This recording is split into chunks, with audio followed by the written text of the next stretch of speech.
Slate, ça m'arrive régulièrement de lire des papiers sur n'importe quel sujet, un papier d'analyse politique, un papier santé, et que les X experts interviewés soient des hommes.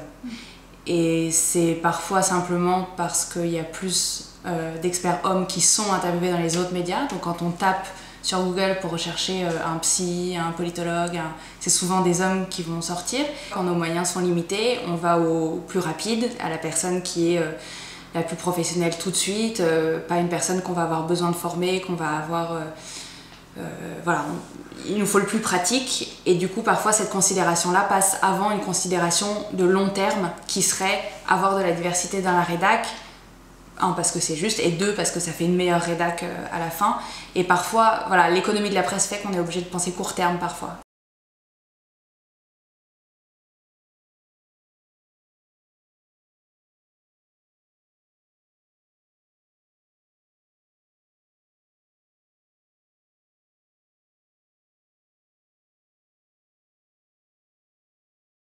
En revanche, je pense que c'est des choses auxquelles on est attentif tous les jours, dans les discussions qu'on a, en conf de rédac le matin, par le fait qu'on a choisi des rédacteurs qui sont aussi des rédactrices. Parmi les rédacteurs, il y en a une partie, même dans les hommes, je veux dire, qui sont féministes.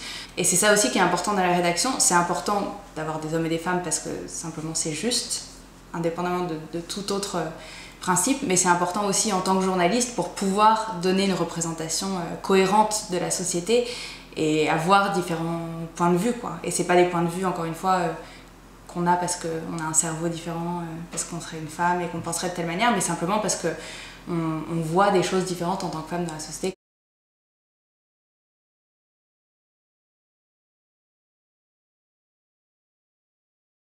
Je pense que l'effort principal qu'on doit faire, c'est au moment de chaque recrutement ou à chaque décision managériale qui est prise, de se poser la question de est-ce qu'on prend en compte le fait qu'il y a des inégalités dans la société et est-ce qu'on peut jouer dessus. L'économie de la presse fait qu'on est obligé de penser court terme parfois. Et je pense que c'est ça le principal frein.